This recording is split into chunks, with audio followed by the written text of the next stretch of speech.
કે આજે ફરી તારીખ 5મી જૂન આવી છે. આજે ફરી તારીખ 5મી જૂન આવી છે.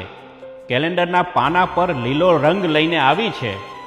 આજે ફરી ભાષણોની નદીઓ વહેશે અને ફેસબુકના હોલ પર ગ્રીન સ્ટેટસ ચમકશે. પણ એ સ્ટેટસ અપલોડ કરતી આંગળીઓ એસીના રૂમમાં બેસીને ઠંડી હવા માણે છે, જ્યારે બહાર રસ્તા પર ઊભેલું છેલ્લું ઝાડ તડકામાં તરફડીને દમ તોડે છે. આપણે કેવા બુદ્ધિજીવીઓ છીએ ને! વિકાસના નામે વિનાશનો નકશો દોરીએ છીએ. કોન્ક્રીટના ઊંચા જંગલો બનાવીને એક કુંડામાં તુલસી વાવીને પર્યાવરણ પ્રેમી બનીએ છીએ. નદીઓ ગટર બનાવી દીધી, હવાને ઝેરથી સજાવી દીધી, પક્ષીઓના ટહુકાઓને ટ્રાફિકના ઘોંઘાટમાં ડૂબાડી દીધા, અને પછી આપણે પૂછીએ છીએ આ ગરમી કેમ વધી ગઈ છે. આ ખાડા કાન કરવાની આ રમત હવે બહુ લાંબી નહીં ચાલે.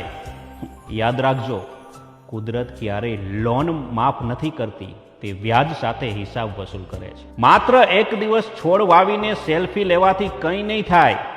વિચારોને આચરણમાં વાવવા પડશે. કપાતા ગયેલા જંગલો આપણી પ્રગતિ નથી, આપણી બરબાદી છે. જો શ્વાસ જ નહીં બચે તો આ વૈભવ ક્યાં કામનો?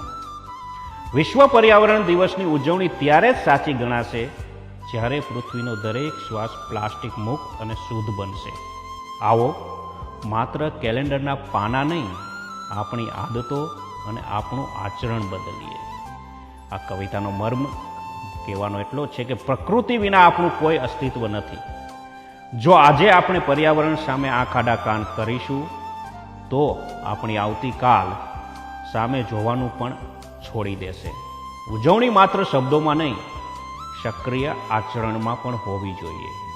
નમસ્કાર. અસ્તુ.